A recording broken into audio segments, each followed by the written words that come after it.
So we are here with another edition of I've almost You, said sh- you what should they have heard said. just what I seen. Do we even call it that, Yeah, or do we call it clipography? I don't think I know yeah. my title It's anymore. it's the podcast Scott and I have been doing about all the music and TV music moments, movie and TV music moments I put into my book about that subject from 2016. We no, sorry, 2020. We've been at it for a while. We're getting near the end now, down to about 7 or 8 of my songs, some of them in groups. But we thought we'd do it a little differently tonight. Scott had a great idea. My book is very subjective. There are things that aren't in there that Scott really likes, most of which I'd already seen. That might not be true. He's thrown in a few things I'd never seen, most of which I like, and I think are probably on the whole are different than the things I choose. Like come from different places. So I'm not interviewing Scott tonight, but the musical sensibility is Scott's tonight.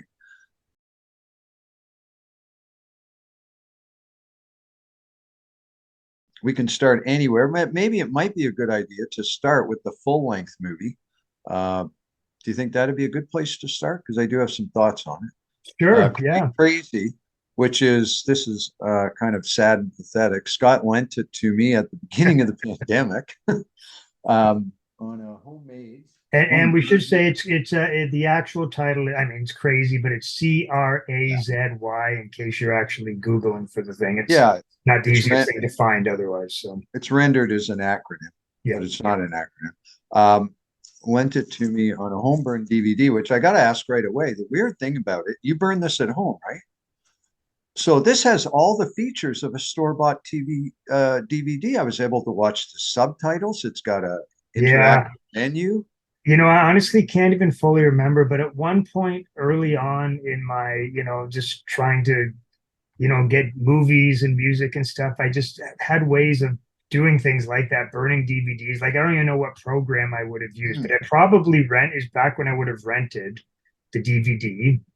And Yeah. then I had some software that enabled me to copy it. Because actually, I didn't do that with a lot of movies, but I had a feeling this one was not going to be an easy one to see again. So I did want to retain a copy of it. I think at the time I barely even saw any information about it online. So Yeah, well, I think it's still out there because the director, mhm. French Canadian, and I hope you have his name written down. I forget it every time. Mark something, I believe. I do Uh, have it it, in front of me. It's Good. Jean-Marc Vallée. I assume you pronounce it. Jean-Marc Vallée, who went on to some fame directing television and one film, because I always get him confused with the guy that does Dune.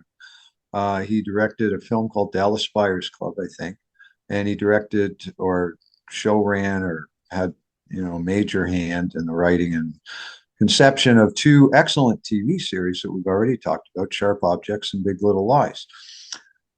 So this film I'd never seen before, and Scott wanted me to see it because of now the first thing I thought you told me there was a bunch of Rolling Stones in it. There's just the one song, right? So a bunch of pop music in it, Pop but music. Okay, yeah, good. or a bunch of pop Yeah, songs, I should say. Yeah. yeah. I guess I'd forgotten that.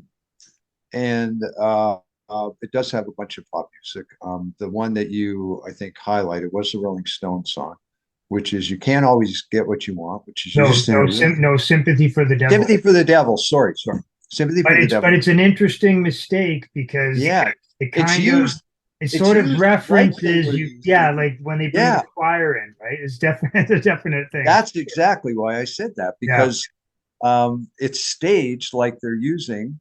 You can't always get what you want, but they're using "Sympathy for the Devil." yeah. Um, and I messaged Scott last night. I got 40 minutes into the film last night, maybe 50 minutes, and I was really liking it a lot up to that point. It was like a really good coming of age film. Mhm. The Rolling Stones, the use of the Rolling Stones was really inventive, and it had a couple other things. I got to admit, Scott, I finished up today. I really thought the second half kind of dragged in terms of their music, except for Patsy Cline. Um, Music became less and less prominent. And the other thing, it's about the son I should be letting you describe it. Man, I never shut up. It's about the son who's coming out, or not coming out, afraid to come out, Right. conflicted. It tells kind of a standard, or at least it's become a standard story. And I thought in kind of an ordinary way after that first 40 minutes. So I really liked the first half. Second half, not as much. Let me hand it over to you. Yeah, no, I think I mean, I haven't seen the movie for a while because you've had my copy. So I can't remember it all that well, to be honest with you. Shame, for shame. No, I'm pretty sure I'm in line. I think the way I sort of divided it in my mind in the time in a very obvious way, but once it becomes the 80s, it's not quite as interesting. There's actually at least one interesting musical bit from the 80s, and it's not a song I love, but I thought it was played well when they do the Cure. I think they have playing the Cure or something in a bar. Yeah, they do And I use like the way it was played because if I remember it correctly, it's not like really staged and super dramatic and stuff. It's almost, isn't it sort of a thing where the DJ puts on the Cure song? I don't even know if it's the guy. Maybe it's the lead guy No, who's are you sure DJing that's at that not? point. But You know where it is? I think it's at his brother's wedding. okay, that makes sense. But And what I remember is that the song is put on, and most of the sort of patrons just don't kind of know what to make of it. And then you get these four new wavers bopping around the stage, and like I used to see stuff like that all the time back in those days, right? Like, oh yeah, like here's the new wave song, and there'll be two or three people up dancing, and no one else kind of knows what to make of it. So no, you remember it well. It comes at a key moment because, as you know, the lead character twice in the film becomes attracted to his cousin, mm, uh, female cousin's boyfriends. Now this time, he and the boyfriend go out to the car and they do that thing. They have a name for it where they share a joint, like really intimately. It's uh, called. It's got a nickname. I can't remember what it is. I can't remember now. So they do that, but then somebody sees them and thinks that they're, French Oh kissing. yeah. Okay, And that's then they go back in and they dance. There's the lead character, the cousin's mm, boyfriend, and then I think the lead character's girlfriend, even though he's really gay. And you're right, they're the only ones on the floor because it's got yeah. this really weird music, and nobody really. Before that, they use actually they use that pretty well too. The stories, Brother Louis at the wedding. Well, I wanted to say one thing about Brother Louis in Yep. this movie. There are two uses of it. Yes, they do use it. Neither is fulfilled. It's actually one of my disappointments in that movie because it is such a great song. It could have been, I can't remember. I remember the first time I think it was used like sort of outside of their house. And it was almost like not something to do with roller skating or some sport or something. And they I think literally so. used it for about like 10 or 15 seconds. And I remember thinking, oh, damn. And then it came up again at the wedding and it was the same thing. I mean, I think it was a little longer at the wedding, actually. It was a little long. It seemed like an unfulfilled usage. Like it's such a great song, and it could have been made.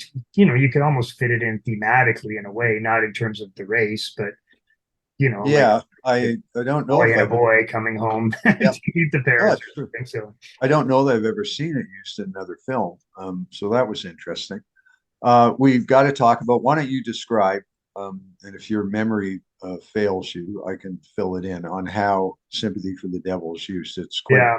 Well, the interesting. clip is available, so I have been able to rewatch the Good. clip. That's I right. mean, it's just it sort of starts off.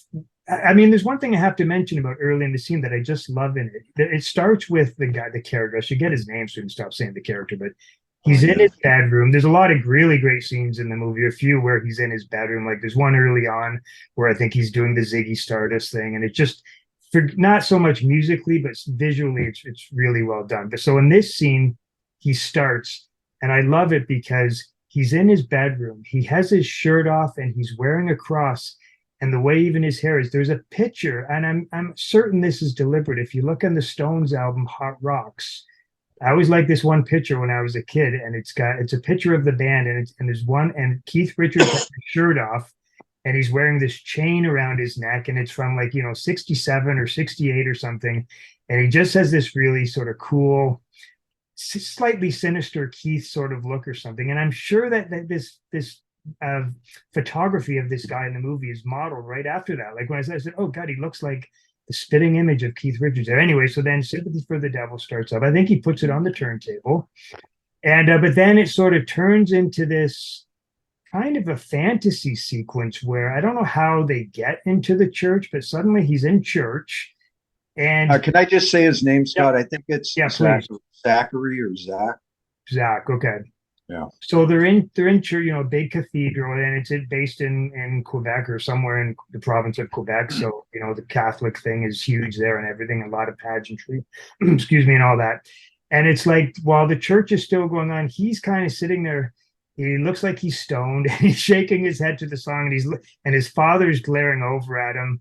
And then it's and yeah, I'm wondering if it was because he's on pot or something, and he notices this older woman at the church, and she's like sort of holding like her rosary or something, but she's mouthing the whoo whoo for the devil, and he starts laughing at that, and then suddenly the boys' choir starts singing the hoo hoo, and I think it ends with him sort of ascending He does, yeah. heavens or whatever. And he's very like dressed like the Stones in that too. Like he's got the striped pants on and some cool boots and stuff. So it's just I mean, it's kind of a hilarious scene actually. So Doesn't he make eye contact with the priest too during that scene?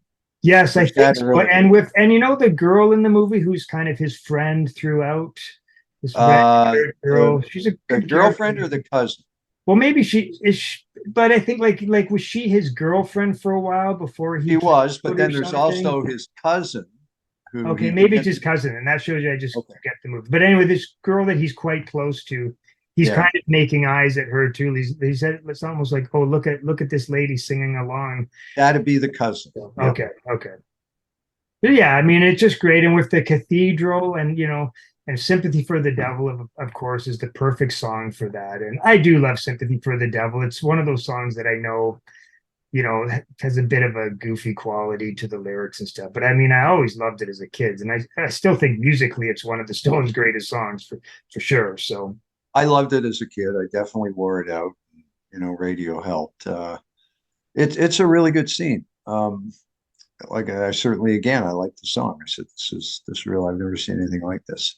I was going to say, and the other most interesting thing about the film to me, musically, was probably how central. I mean, the two older artists were central. C.R.A.Z.Y, who the father would love to sing, love to karaoke sing along with. Not karaoke sing. Yeah, yeah, he would sing.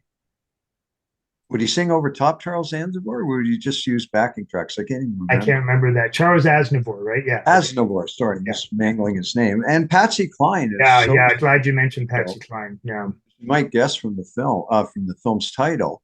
Her father, it's a good playing records film too, because his father collects Patsy Cline records, and early in the film, and it becomes a running thing through the film. He breaks this really valuable Patsy Cline record, which causes an early rift in their relationship. Forgot about that. Yeah. And then when he really is on the outs with his father, he pretends to replace it at Christmas, but he just puts the broken record inside.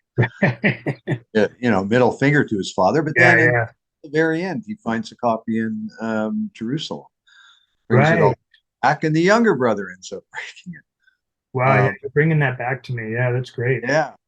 So I don't even think Crazy is the only. There's more than Crazy. There's maybe two or three Patsy I Cline think things. so. Yeah. Yeah. So that was kind of interesting. Um, you know, I there was nothing wrong. I mean, the second half was just I didn't think lived No, up it's to the. not as good. There's not as much life in it for some reason. Just the early stuff is so much more fun and interesting, I think. So Yeah. I do agree with you on that.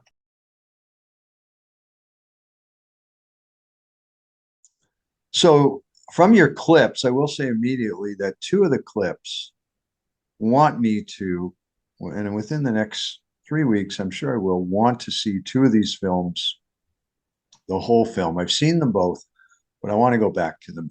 Pleasantville, Mm, and the other one was, what was the other one that I immediately wanted to see again? I'm looking. Oh, Dick. mm, Pleasantville and Dick. I've seen each of them great. once. You know, they're very, very stylized, unusual films. And the two clips were really good.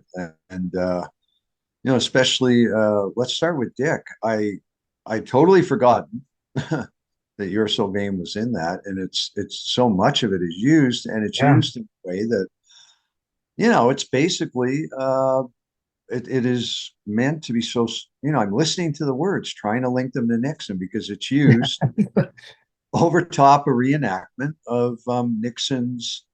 I think it might start with the farewell address Yeah. inside inside, not the Oval Office, inside the room, the one he gave to his staff.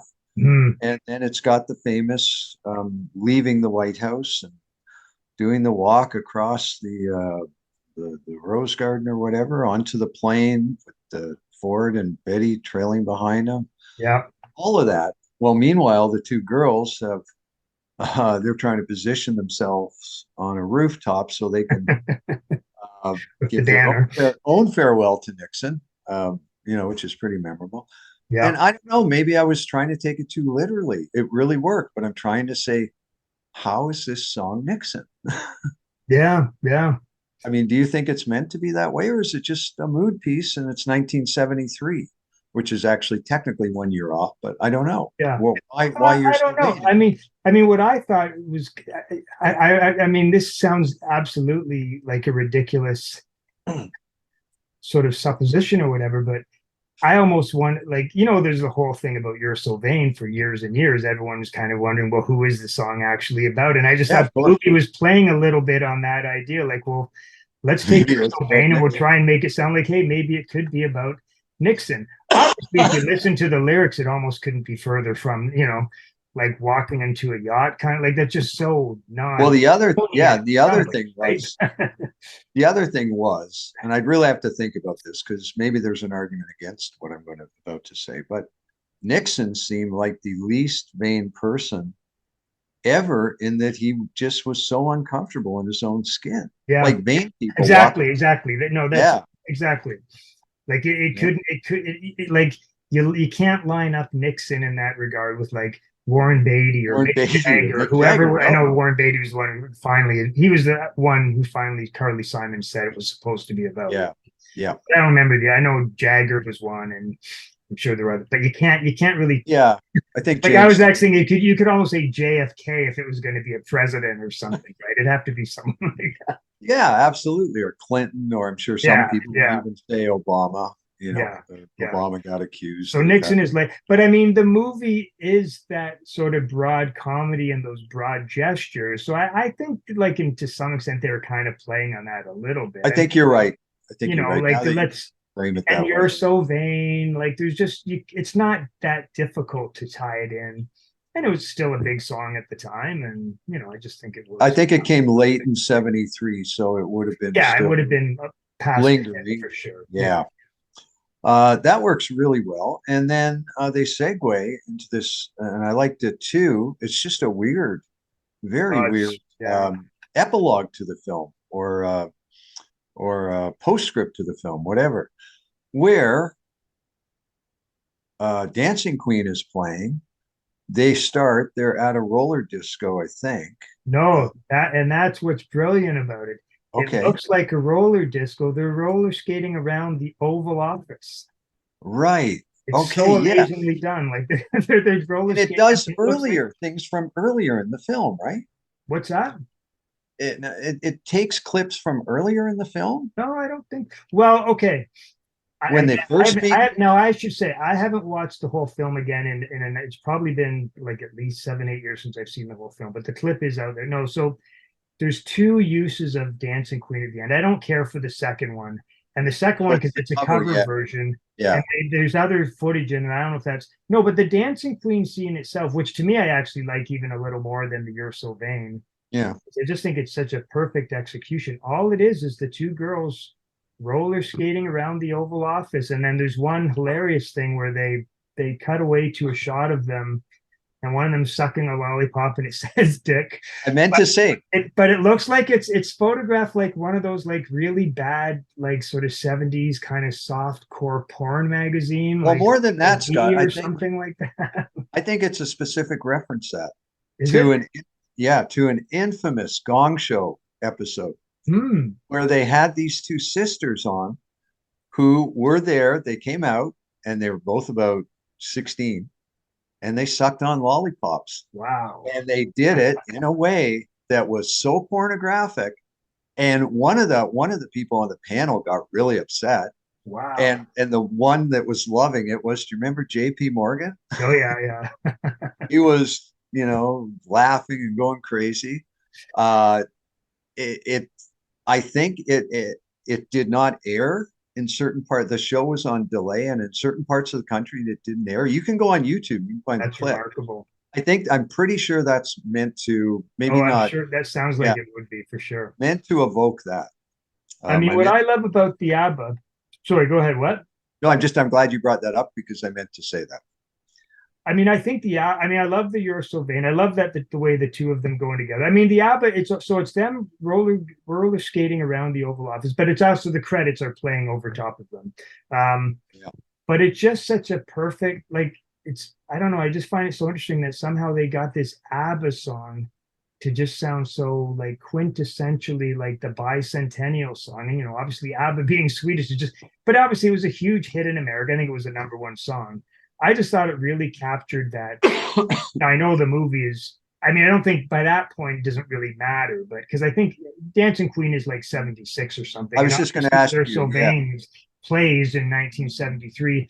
But I just see it more as it's like a post, we're now in the post Nixon phase, and the girls are happy and they're roller skating around, and ABBA's playing. And I just thought it was a perfect code. I don't know why they then went into that sort of bad cover version of Yeah, that Dancing was weird. Queen to end the movie. It's like, no, end at the roller rink. Like, you had it perfect. Like, to stop there, kind of thing. I really love that scene. It's the best use of ABBA I think I'll ever see in a movie. Probably, I think it's perfect. It was good. Were ABBA used in the Americans too, somewhere maybe? I don't remember that. I'm not sure. I'm sure they've been used elsewhere and probably will. Yeah. That's the one. No, I was gonna ask about the year, because I was trying to think, when was ABBA's commercial peak? Like the commercial Actually, Dancing Queen is 77, I think. Even. It's that late, okay? Because Yeah, I think of but their I think it's commercial. just taking artistic license and Right. Yeah, it's okay. It works totally great. It's really interesting to watch Kirsten Dunst and the thing that's so interesting, Michelle Williams in this yeah, comic role. She's gone on to become such a highly regarded serious actress. yeah. So many films. Kirsten Dunst, I think for the most part, has not totally true, but she's done lighter films throughout her career than Michelle Williams. Michelle Williams has done some pretty harrowing films. Yeah. Uh, so yeah, I want to watch that in its entirety, and I really want to revisit Pleasantville, which I know Mm, Marcus just loves, and yeah. the scene that you chose, which is two jazz songs, Dave Brubeck, Yeah. Take Five, Take five. And and segueing into Miles Davis. So what? so Right. what? Yeah. First song So from Kind of Blue. before we talk about those two specific things, I'll mention that my two favorite uses of those artists before seeing this would be Ken Burns uses Take Five, I'm pretty sure, for the Sandy Koufax section, and it's just perfect, LA mid 60s. And we probably talked about this at the time on Better Call Saul. Uh, Bob Odenkirk, Saul's brother, Michael McKean, puts on Miles Davis at one point, I think just before he was just this weird guy, had a fire, his led a hermit's life, played, it never entered my mind. Mm, And that was used really well. But both of these are used really well. And this is why I have to go back and see it. I'm going to need you to provide context as to where they are in the film, because there's this one guy in color. yeah. Everyone else is in black and white. The guy in color, I'm trying to figure out what makes him so special. He seemed a little more inquisitive than the people around him. Maybe you can give me where that happens in the film. And Yeah, I mean it's a little hard in some ways to explain specifically the color thing. I think there is an explanation at one point right in the movie, but I think they play with that a little bit. But I think the general idea of when people and when objects sort of turn into color is when what would you say, people sort of become more conscious of things and start to learn about what like reality is. I mean, it ties in actually with what Marcus's sort of great, I think is great sort of idea about the movie is that it's the invasion of the body snatchers in reverse. It's mm, it's instead of the inhabitants of a town falling asleep and then turning into pod people or zombies. It's actually the opposite. It's a town of 50s zombies, and they basically wake up and, flew into reality, and and the world suddenly turned into color for them. So, And and I it's think, very, sorry, go ahead. it's very tied in with race. And Very tied in with race. Absolutely. Like race is all through the film. I don't know if there's actually any actual black characters in the movie, which is probably true to, what it's covering. I don't think it would make sense to insert black characters into this place called Pleasantville. yeah, Um, but it's clearly part of the subtext and rock and roll. But race, like there's also, who's the actor that plays, I think is it J.T. Walsh? He plays almost yeah, the Trumpian kind of dictator in the town a little bit. I'm calling him Trumpian. I don't even know if that's really accurate. Kind of the creepy guy that's the head of the town sort of thing. And he sort of says a lot of things that, oh, he's clearly talking about race, but he's not sort of putting it in that framework or whatever. yeah. But in that movie, in that scene, that's basically a juncture in the film when, what's his name, Bud, who is Tobey Maguire's character, and Reese Witherspoon. I can't remember her name in the movie. They've been in this town Pleasantville for a little bit of time. I don't know, like several days or something, or maybe weeks.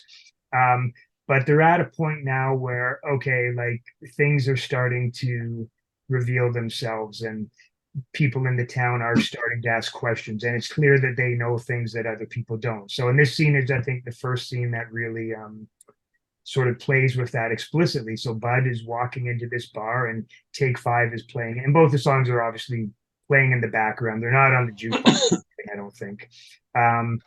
And Take Five is playing, and he walks into this diner. I said a bar, but a diner. All the kids are. And yeah, the kids are all, I forget why the kids are all looking at him. I think because in the scene before, these firemen, there was something like caught on fire in the city, and the fire truck drove up, but there's never been a fire in actual Pleasantville before. That's what they started Firemen asking. didn't know what to do, and Bud had to show them, no, here's how you use the hose and stuff, and something ridiculous like that. So anyway, No, they started asking that. Yeah. They asked about that. Yeah. So Bud starts like sort of filling them in on what's going, and their eyes light up. And I just love the Dave Brubeck, because the way it's synced. I mean, it's kind of an obvious thing to do, but I don't know, like that is the best part of the Dave Brubeck song, where it's kind of comes down to just this sort of interplay between the drummer and Dave Brubeck on piano. All the other instruments, it's a really dramatic musical moment, and they're sort of timing the dialogue in between these pauses, like with these pauses in the music stuff. So anyway, he's just sort of filling them in. There is a break after that, and Reese Witherspoon, his sister, sort of tells him like, I think they want to know more about this or something. And that's when the guy brings him a book, and it's Huckleberry Adventures of Huckleberry Finn. Right. And Miles Davis has started playing by now. I do like, you could almost say this scene might be a little too perfectly done in some ways. Like there's a really good comment on the YouTube clip, and it's the first comment, and this guy got like 162 likes for this comment, but he basically pointed out like it's amazing the way this is done, because you go from Dave Brubeck, this great white jazz artist, and then timed with Bud opening the Adventures of Huckleberry Finn, and the book starts revealing itself as he's explaining the story, and he starts on the with the scene with Huck and Jim, and you've got Miles Davis, the premier black artist of the moment. Like there's just a lot of subtext you can read into that, right? So it's really about, like, it almost might be too pitch perfect. Yeah, he talks about freedom. He talks about freedom, and I think he says something like, "To seek freedom is to be free," or something like that. Right. I don't know if he noted quoting the book actually. And those I'd say the albums, not the songs, but Kind of Blue and Take Five were by a long shot, I think, the two most popular jazz records of that era of 1959. There's one odd thing about that though, is there's one scene in Pleasantville I noticed, just randomly kind of noticed the last time I watched it, where they showed a calendar on the wall somewhere, and it was 1958. So I don't know if that was just bit of a faux pas because both those songs are 1959. But again, Oh, for some reason I I thought get the Take Five. point across well Yeah, enough. I thought Take Five was later, but that's I think interesting. they're both 59, so Came out the same year. And we should just mention the presence of Jeff Daniels through the whole scene. He doesn't speak; he's behind the counter. he's great in that movie. Yeah, he's such a good actor. And again, I have no conception whatsoever of what his role is, his connection to everybody else. So I do want to. I've got the DVD downstairs. I'm going to pull that out. I will And also just say quickly, I yeah, really love the use of Bebop Alula too, a song that I just never really thought that much about. I've always loved Bebop. Okay, it will watch for it's a really pivotal, it's another sort of pivotal scene, but it's used in like such a, now what would you say, just a very sensual Yeah, way. It's really well done. Like when I saw it, I was like, wow, this is almost, I would almost go with this if I wasn't, picking the Miles Davis and Dave Brubeck. Like it's really well done. So it's a wild song. There's not much else. I've got a Gene Vincent record that collects, whatever else was well known by him. And I don't get much out of any of it, but Bebop Alula is just so spare and sinister. I've always found it yeah, kind of sinister. yeah. Well, you'll like it, I think, in Pleasantville. And I do Okay. love the movie. I think it's a great movie. It goes a little, soft towards the end and becomes a little Hmm. bit predictable. But I think it's got a great, it maintains an amazing mood throughout, actually. It's a very quiet movie, a lot of it. So I don't know if Gary Ross ever went on. I mean, I know he well, went on to make other films. If he ever made yeah. another prominent I film. was gonna say it's interesting that you picked out Pleasantville and Dick because I was looking at both of them and like both directors, like they've done some okay work, but it's like those, I mean, I haven't seen a lot of the movies, but I'm almost assuming, God, they have to be the high, like from an artistic perspective, those have to be the high water marks. I shouldn't say that. I'm being a bit dismissive, No, but I think they they are. just had Something nothing in their filmography that really looked that interesting to me. And I think something those tells me both those Gary films are Ross very made a interesting. political film that I've seen. I'm almost wondering if Might he have did. done Big. Did he do Big? I know that's possible. I think I was thinking he might have. I could be way off. He might have directed this film called The Contender Okay. with Gary Oldham and uh, Joan Allen, which I Joan kind of. Allen is in Pleasantville. So that's possible he did that. I'll check up She's one on of that. the highlights of Pleasantville. I think she's great. Mm, So yeah. What do you think? We got about 3 minutes, Scott. Do we want to start another recording? I'll see. Let me see if there's one I Do can the do real shorter quick. clip? Just so we, I got a big. We can go shorter on a lot of these other ones. So, Okay.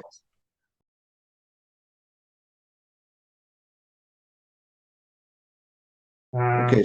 So let's see. another one would be why don't we talk about, well, Shock of the Future was Why don't we do actually, that? Because you did watch that, right? I watched the whole film and I thought it was well done. The only comment I'll make, and I'm going to hand it over to you, was it was a very morose film, Hmm. like very subdued. And for a film that is about, I just expected something different. It's very controlled. It tells a story. I don't think it devoted a lot of time to period atmosphere. Um, a little bit. The one scene I'll mention my favorite thing where somebody tried to play Frankie Teardrop for her, and she said, "Nah, Yeah. it's all wrong." It was such an obvious thing for her to fall for that. She said, "No, Yeah. that's not even what I'm talking." So it was good. It was kind of like Eden. I just found it so subdued. Yeah. No, I think Fine. I think that's accurate. I mean, it's there's a few absurd things about the movie in some ways. I mean, it's set in like 78 or 79. And I guarantee you, like, no one had like a condo like equipped with banks of synthesizers like that. Like, never mind a woman. I mean, I think the movie plays with that, which I think is fair because I think that's kind of the point of the movie, right? Like, Yeah. you're putting all this stuff into the hands of a woman because apparently it was, I don't know if you've seen that movie. We should be quick about this. There's a documentary about female synthesizer pioneers. It's Yeah. quite a good Well, I saw documentary. the one about Suzanne. She gets mentioned in the credits. Suzanne Ciani, is that it? Yeah, that might, I know, I think there've been a couple things that have come out, but I think, well, I think the director of this movie was sort of inspired by that. And she Okay. kind of wanted to take a woman like what would it have been like for a woman in this period to, have sort of played around with all these synthesizers and stuff. What So, about the men she gravitated to? Like oh, I these know. old British guys. This guy, he was like, I I don't know, know. he was about 70 years old and he was I lecherous. know. It was weird. He was like, oh, I didn't even know what to make of him. What I like about the scene that I chose, it's right near the start of the film. The movie starts with a C.R.A.Z.Y song, like a disco song. It's okay. It's a fun scene, kind of like she's smoking and she's exercising at the same time. Yeah. But then it cuts to this Jean-Michel Jarre, something from Oxygen, which I thought was always a neat album when I was a kid or whatever. Um, and it's almost like a fetish movie for vinyl lovers and synthesizer lovers. Like it just, Bank of synthesizers. yeah, I love it. I love it. That And was it good. goes through her album and she picks like a Patti Smith. She files away Patti Smith's horses, which seems at odd with the movie in terms of the music, I guess, but not really. I mean, she's just like an arty sort of person or whatever. And then